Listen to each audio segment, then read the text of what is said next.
leaving behind families and loved ones whose lives would be forever altered by the consequences of war.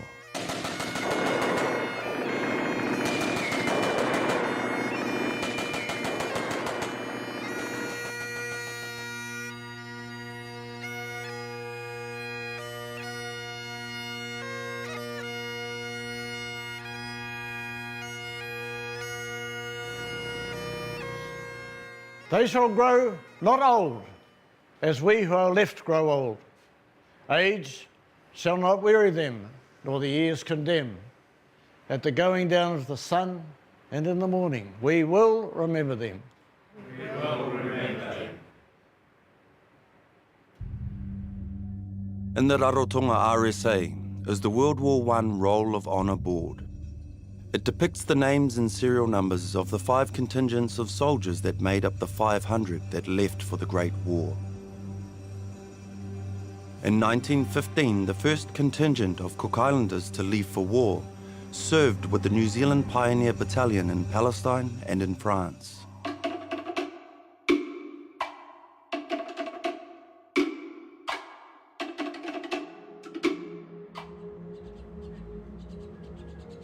I was christened Maori Tv, Tepuretu. I was born in Avarua, October the 25th, 1923. Well, my father was wounded during the First World War. His brother died, was killed in action, going to his help. Heard that my father was wounded, and he went looking for him to help, and he was killed.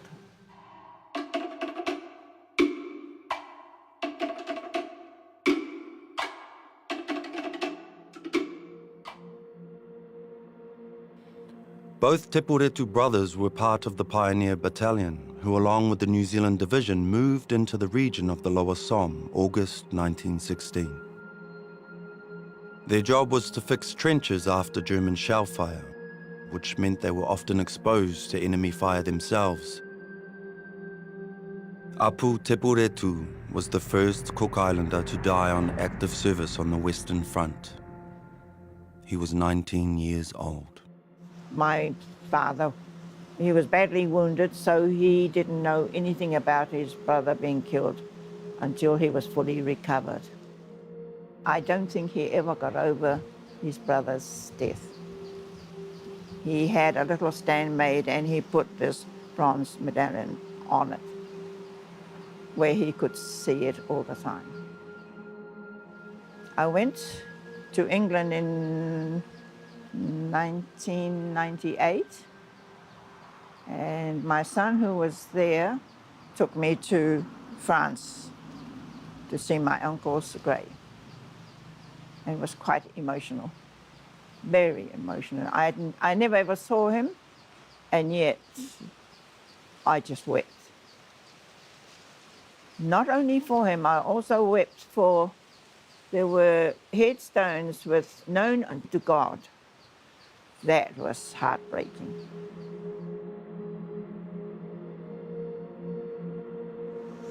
The place where the battle was fought was Montalban, but the actual place where the soldiers were killed and buried, the only name I know is the Quarry Cemetery, and we were told they were buried where they were killed. And it was beautifully kept, beautiful. So many of them. And I thought to myself, such young lives wasted. And it was a war that's supposed to end all wars.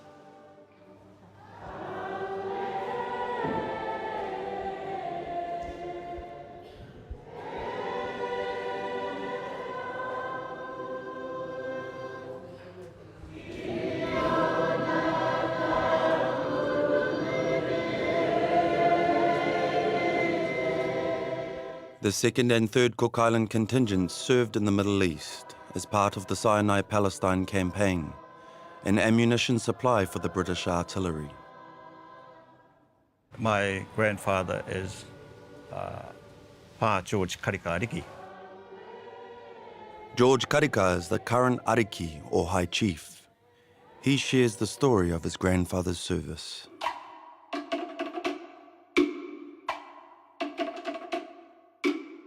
We treasure our grandfather as he is the most decorated soldier from the First World War to Rarotonga, the Cook Islands.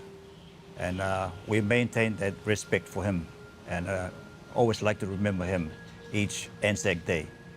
For his part in the war, he entered as a private. He enlisted as a private. And he was drafted into the second platoon. Because of his little knowledge of English, he was a tally clerk in the Union steamship. He was given in charge of a platoon. Their job was in the artillery section, like carrying ammunition, and their fellow soldiers, the British really, admired their courage during that time, their stamina. He was outstanding in that part. He was awarded the DCM. That's how he came back and he was respected in that role. It was only 7 years after that that he passed on. My mother became the next Karikariki. From that time, during every Anzac, we always have a role to play in the Anzac Day parade. My mother was named as a patron for the RSA at the time, and she continued that role very long afterwards until her death. I was very close with Dame Margaret Karika, who is George Karika's mother, and she also portrayed so much respect and so much adoration for our men who went away to the war, in that she always ensured that we were at these services. She also ensured that we would visit the graves and decorate the graves and remember them for what they have done.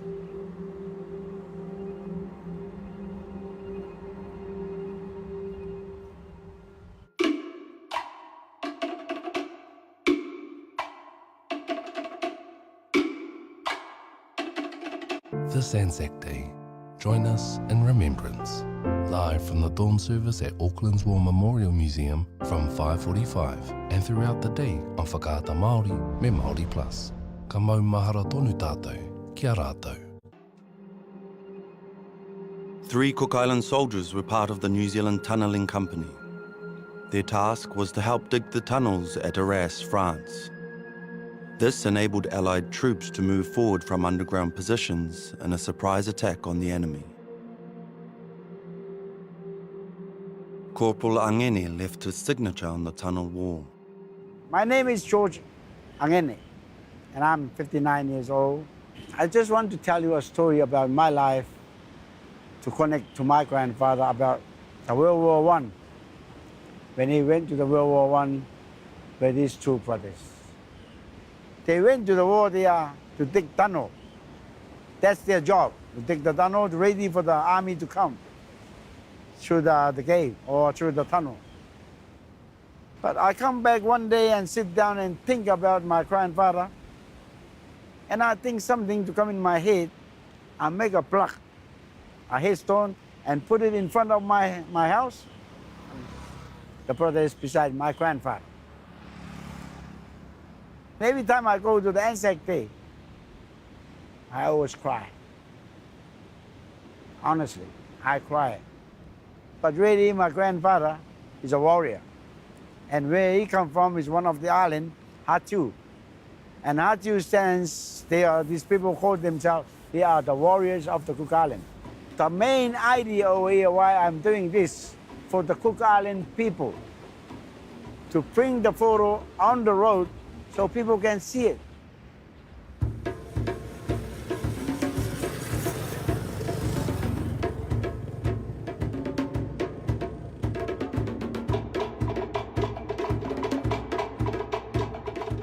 Master carver Mike Tavioni worked closely with artist Michael Tuffrey to create an archway for the RSA, celebrating the 100-year anniversary of World War I.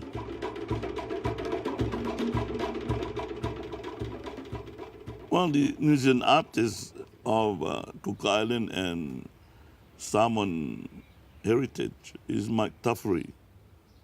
He have actually been to France and have actually been in the tunnels in Arras and have taken pictures of Angene's name as well as Solomon's name on the wall there.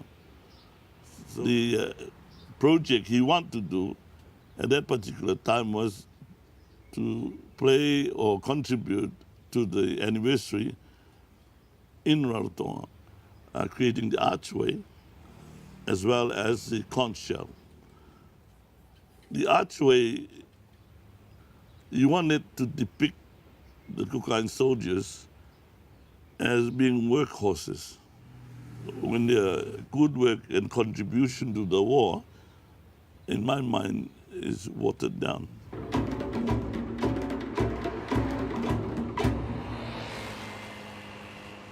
My name's Gail Irayo. I am a committee member on the Cook Island Return Service Association's committee.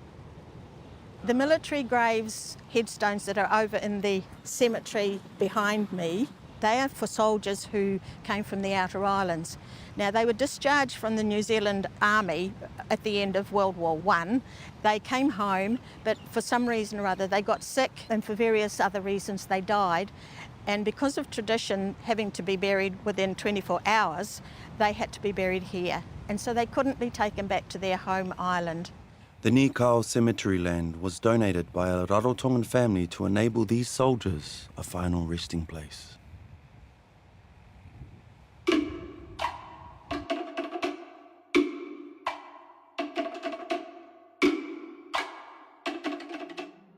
There are grave sites here that have been neglected. Just down the road here, there's a house that was built on top of 3 soldiers' graves, and there was no thought given about them being ex-servicemen. Their headstones were just picked up and carted away to the RSA, and we look after them at the moment. In Belgium, these soldiers' graves are maintained by the Commonwealth War Graves Commission, while in the Cook Islands, individual families have the responsibility for the graves of war veterans who died after returning home. Many have fallen into disrepair. Government don't own land here. All the land is owned by landowners, and as such, town planning becomes very difficult. On the island itself, there are 2 civil cemeteries. One is across the road from the airport, next door to the RSA, and the other one is just down the road here in Arangi.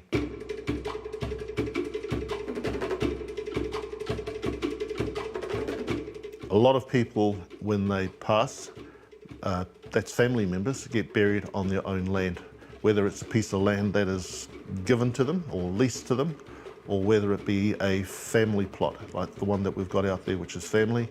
Over there is my mother and my father, and buried next door to my mother and father is the lady that actually owned this piece of land before she gave it to my father.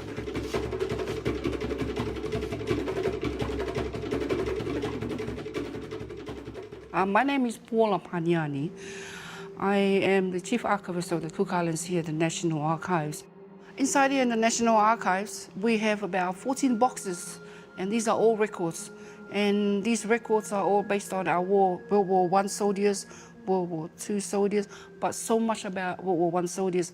Their number, whether they had a war headstone, or whether they received a medal. There's about 204, 205 soldiers, World War I. This is World War I soldiers buried here on Rarotonga. I have a great-grandfather. He is a soldier, which I wasn't really aware of until I got hold with the 2016 project. Paula joined up with Australian Kate Walker, whose mother is buried in the Nikau cemetery, along with 17 World War I servicemen. They decided to form the Nikau Cemetery Restoration Project. We started cleaning, cutting trees down. Well, all of a sudden, there's about 17, 18 soldiers inside there. These headstones inside here, the Negro cemetery needs to be preserved, needs to make it look like how it used to look. And I started doing it on that cemetery. I started painting headstones on it. I'm so passionate about it. This is our Cook Islands treasure, our World War I soldiers. They need to be acknowledged, they need to be recognized. Their stories need to carry on.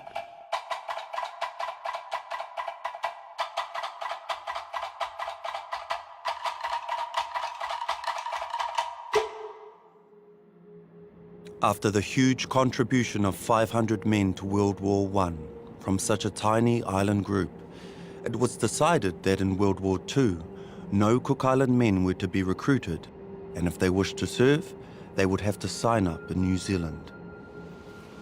My father, he just told the young soldiers who wanted to go to the Second World War, he said, it's not fun. You're not just going to enjoy seeing the world. It's no fun at all. However, there was a small home guard and a group of coast watchers to counter the fear of a Japanese invasion. Those who served in the First World War joined the Home Defence. They had a lookout on 2 of the mountains. They only had 2 machine guns. It's one bomb to land on Rarotonga and we're gone.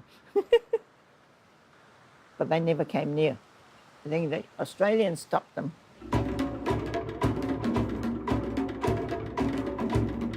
The next war that required recruiting men from the Cook Islands was the Vietnam War. More than 3,000 New Zealand military and civilian personnel served in Vietnam between 1963 and 1975. In 1966, New Zealand and the Cook Islands agreed to recruit 30 men for the Vietnam War, the first such recruitment since the 500 soldiers of World War I. Jeff Roy was one of those 30 recruits.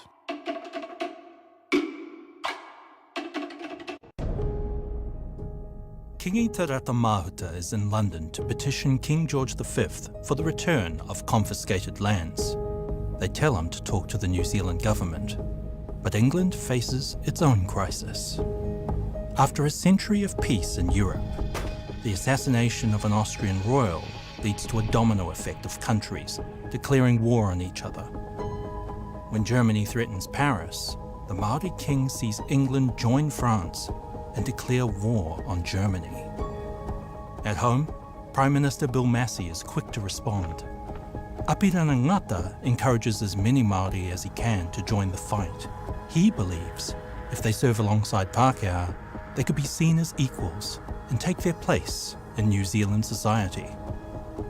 We send several expeditionary forces with the Māori contingent, soon to make their mark on New Zealand history.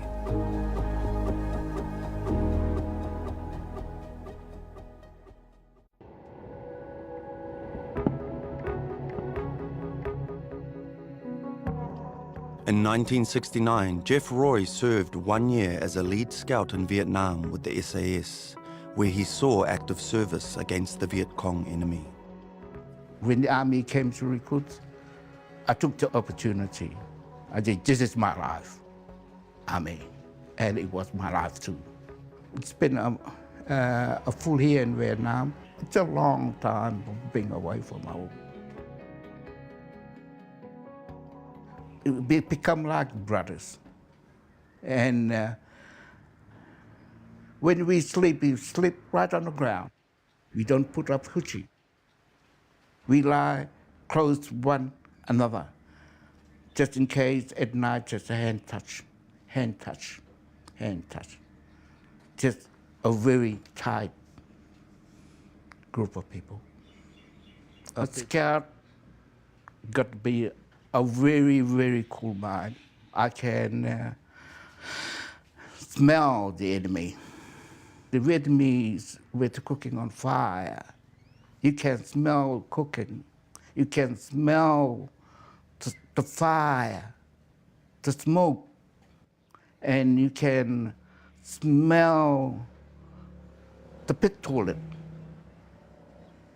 to become a good scout. You can read the brushing of the branches of the trees. And it take time to absorb that in the system to become natural. Went out away from our drop zone and we saw a track, set an ambush. 2 men came past, triggered the ambush with claymores. When killed, their legs were blown. Johnny wanted to do the thing, to fire upon, to put them out of their miseries. It's not night side, but I thought about my mother. People say, oh, when you come to an accident like that, you think about God. No. You think about your mother. Your mother nursed you from baby. Yeah. And I said it, Mama, hey, loud and clear. I was so frightened. That's the taste of the war. It's not a nice thing to talk. Human being killing another human being. It's sad.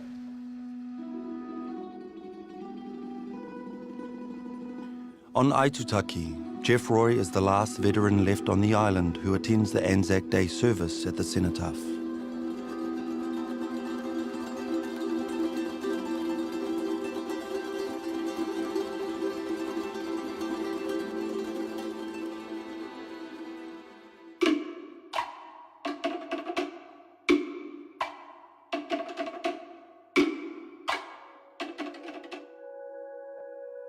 Bill Framheim is unique in being the only soldier in the New Zealand Defence Force to volunteer for 4 tours of duty in Vietnam. The norm was 1 tour. I was in Victor 2, Victor 3, Victor 4, Victor 5. The Victor companies were largely drawn from the New Zealand Infantry Corps. They trained first in Malaya at Turandak Camp, before their 1-year service in Vietnam. The army is a family, so that's why I went back there. I was born here in Rarotonga in 1948. I am married to Bill. We were married in 1972. A few years ago, Bill Framheim suffered a breakdown, which required hospitalisation. He's now back home, being cared for by his wife. He's got good memories of the army, but he doesn't talk about it. About 4 weeks ago, another mate of his from the army, Joe Martini, I think he was in Victor, what Victor was he in? Victor 2. Hey, was in Victor 2 with you? Yeah. And they went through some of the books that he's got on Vietnam. And we left him in here so he could chat with his friend. And we came back, he had all the albums out and just the 2 of them chatting.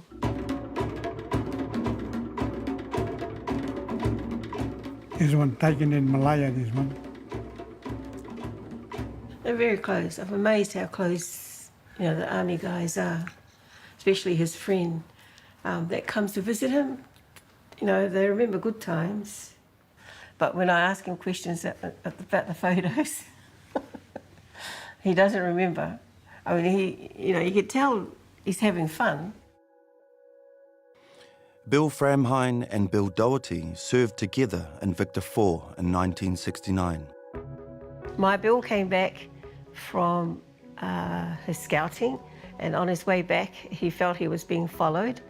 So Bill Doherty was there on sentry. So he told Bill, just keep an eye out, there's a few people coming. And he went to have a swim, and he just got into the water, he said, and he heard a couple of shots. And Bill Doherty had shot some people. Or Viet Cong, I think it was, say. Isn't that what you said? Yeah.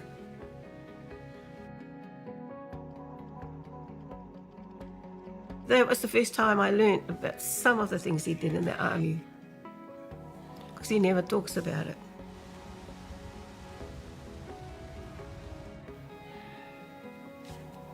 Okay, do you want to say anything?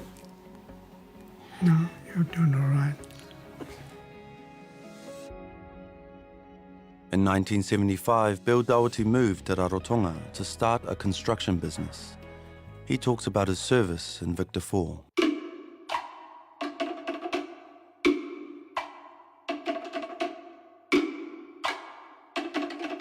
In November 68, I think we flew to Malaya and 6 months training up there. In Tirandak camp. Oh, it was good, because I'd never been overseas before, and to me it was an adventure. I did a specialist machine gun course. It's an M60 gunner. In Vietnam it was Victor 4 company, 6 RA. RA's Royal Australian Regiment, Anzac Battalion. I think the closest Australians we got to was the number 9 Squadron, Army Air Force Squadron, helicopter squadron, flying us in and out of the bush.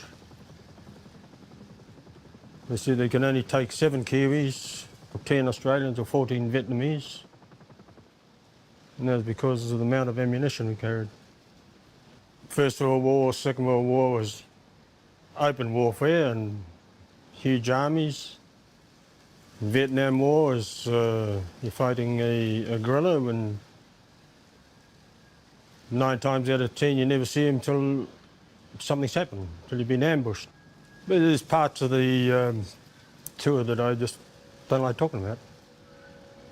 You've seen my citation, right? It's mentioned in dispatches.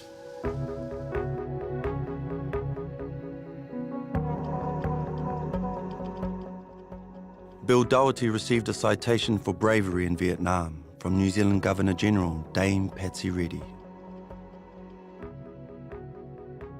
Yeah, I will always recognise Victor 4 as my family. As I said, it's hard to explain unless you've been in there, but you build up this relationship where there's total trust with each other. Yeah, I knew Padre in Victor 4 company.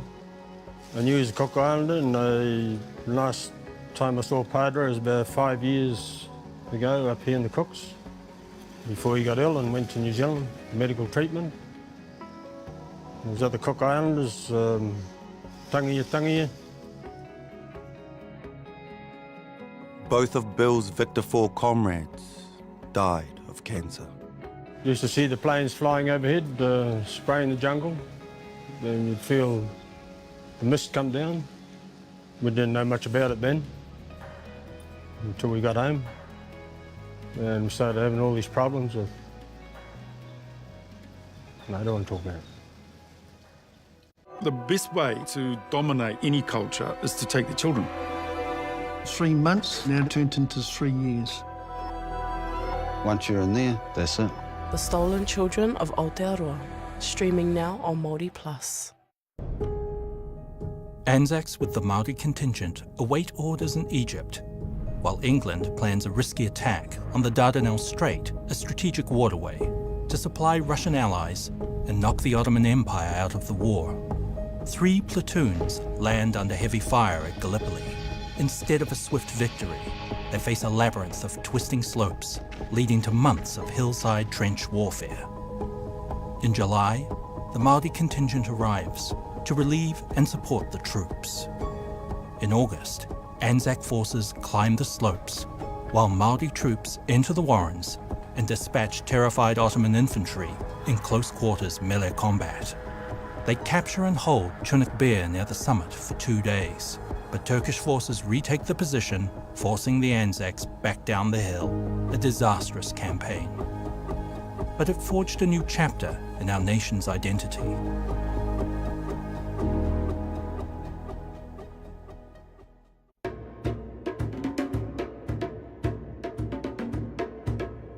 Ten years ago, Major Dennis Dwayne moved back to his wife's homeland, Rarotonga, where he has served as President and Welfare Officer of the Cook Islands RSA. Dennis did 2 tours in Vietnam and served alongside a number of Cook Island gunners in 161 Battery. I left the Army as a Major, nearly 50 years service with the New Zealand Army. South Vietnam, the world's top trouble spot. And at Bien Hoa, a base 12 miles northeast of Saigon, an RN-today of Hercules rolls in under a leaden grey sky. On board are elements of New Zealand's 161 artillery battery. Even before the aircraft has stopped, the rolling doors are open. No time is wasted disembarking and unloading the equipment. And we were the support battery for 1 RAR, Royal Australian Regiment. And we headed off due west, and we go through this village, and the guys tossed a bit of chocolate out to someone, and I noticed everyone's very quiet. So we go through the village, and we've gone through about 200 metres, and a vehicle in front of us blows up, just blows clean in two. That's our first 2 casualties. It was the first time I sort of felt a fear, you know, I got a bloody fright.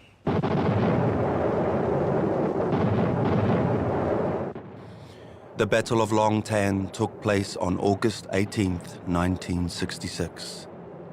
The 1st Australian Task Force and New Zealand's 161 Battery repelled an overnight attack by the Viet Cong. Fighting alongside Dennis at the Battle of Long Tan was gunner Puna Te.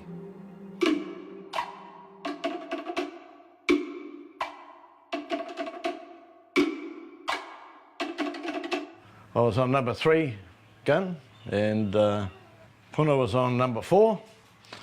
He's a good gunner, but a good infantryman. And in fact, a lot of our gunners were infantrymen. Dennis was always there for him. I think he's the only friend I have over here.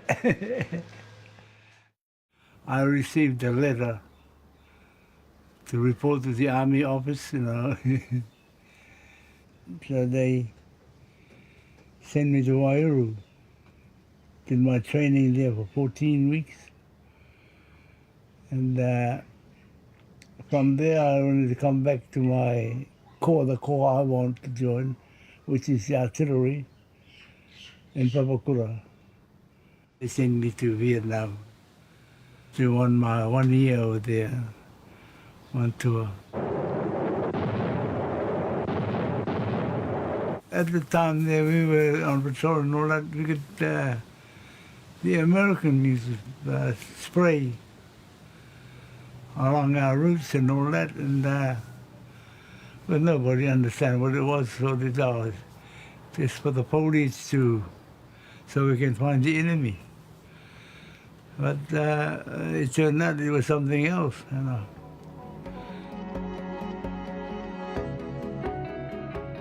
Agent Orange is a defoliant chemical used to strip the leaves off trees, exposing and denying the Viet Cong enemy cover.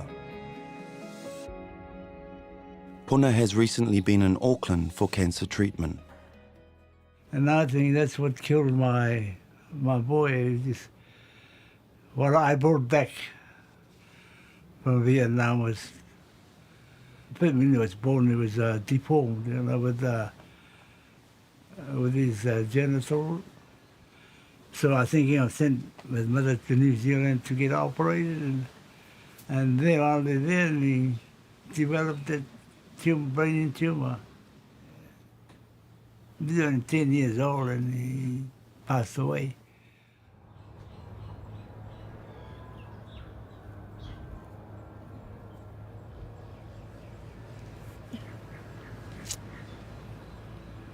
Yeah, but we didn't know why.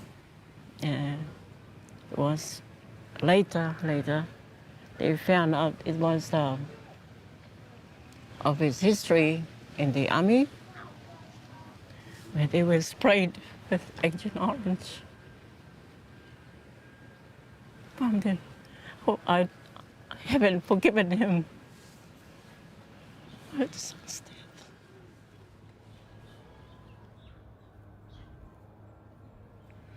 I believe Agent Orange had killed my son. Yeah.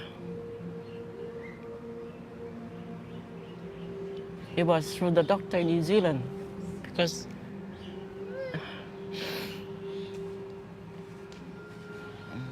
yeah, they told me.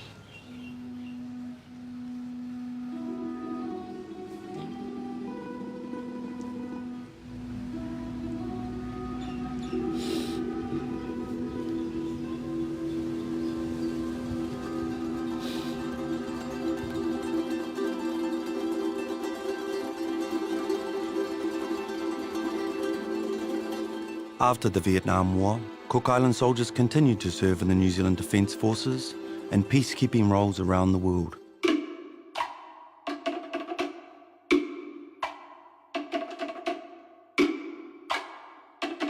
Two of my grandfather's brothers served in the First World War, and their names were Piri Puati and Takaya Puati, and they're both buried in our urapa here behind me.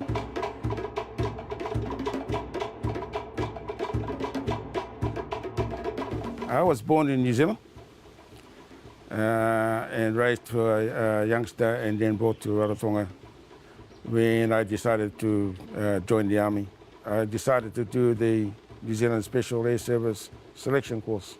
Now at that time there was quite a number of young guys like myself who wanted to attempt it. I did finish the course out of 11 of us that were left. So then I was posted to, at the time was called 1 Ranger Squadron, Papakura. March! March! March! March! March! March! March! And jumping out at 10,000 feet, it's a bit spooky. And once again, the first one was okay, and then the second or third was a bit hairy for me. But then once you've done a few jumps, you get quite confident, and you don't mind jumping out of aeroplanes or helicopters. You know, I've done around about 300 jumps altogether. I spent 15 years altogether with the New Zealand Special Air Service in Papakura, and obviously went around the world with that unit wherever they were deployed. In most cases, a lot of the deployments weren't operational. Some were UN postings and things like that. But I think in that period there was no wars up until the East Timor, Afghanistan era. So I think about 20 years New Zealand were mostly in the peacekeeping.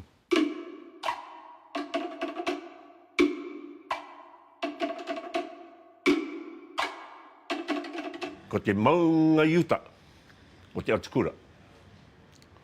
Ko te kaki ko piako. Ko te paepae o mapere. Ko te marae ko pōkata. Te awa o awana ko te waka o takitumu.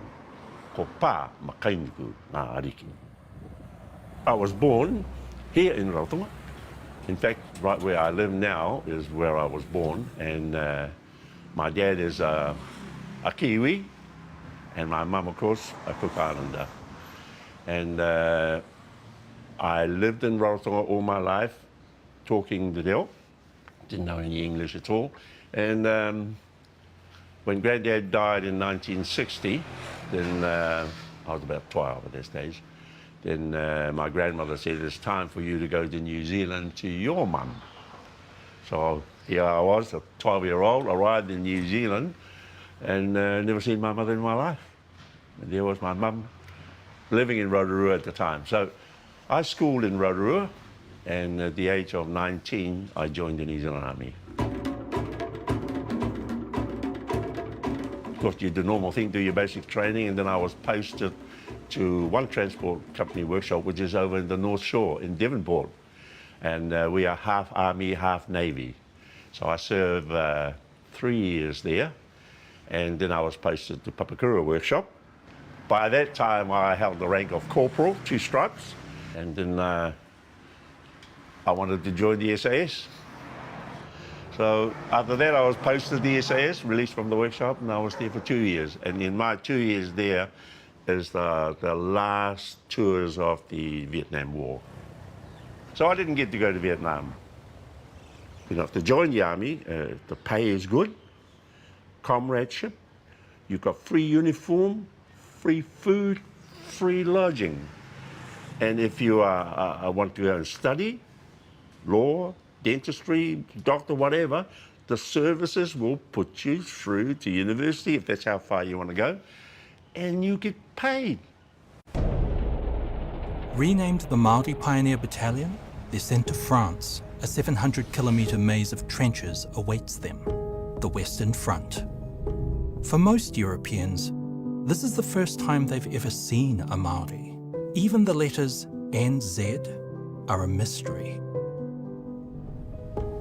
England and France planned to punch a hole in German lines, ending the war. The Battle of the Somme. 50 years earlier, their tupuna dug deep trenches to protect themselves from British assault. But now, they dig together on foreign soil. This is a German shell, designed to explode above their enemy, ripping them to shreds. This is where the term shell shock comes from. The Battle of the Somme is one of the bloodiest battles in history, taking over 1 million lives in its wake.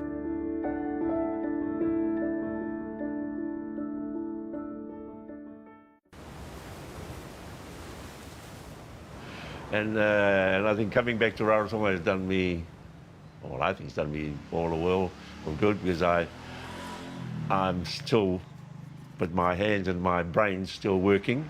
I'm still thinking and doing calculations in the head. And when I think of all my other mates, you know, quite a few of them in homes, and we're all the same age. And I'm going, ooh, you know, I must be doing something right.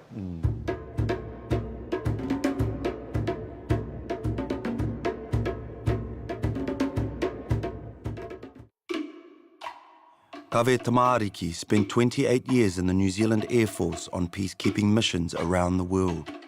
A squadron leader, he currently still works in a reservist role as a recruiter for the Air Force in Rarotonga.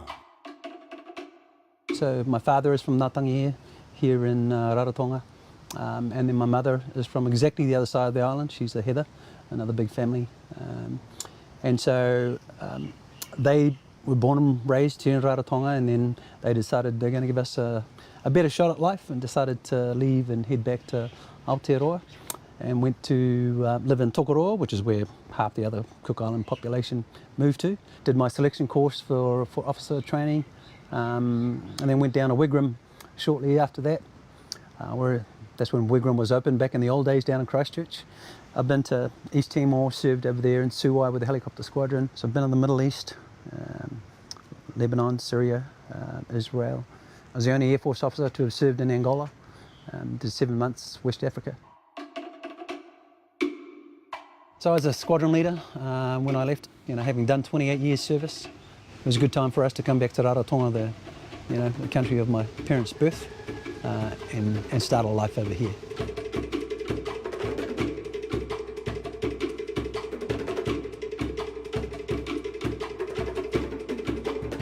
But I'm also still a reserve officer for the Air Force, so I'm still a squadron leader in rank. I signed on for 30 days a year on the reserve force.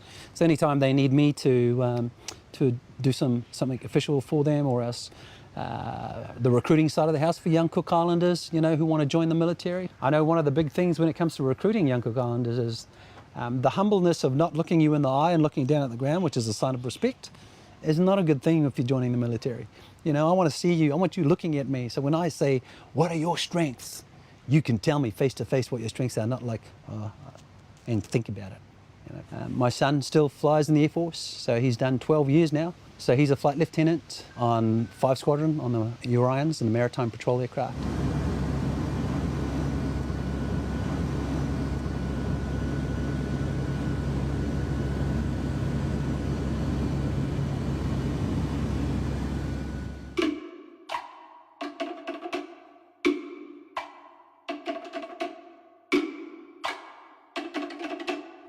Right, so you've noticed that my dad and I have different spellings in our last name.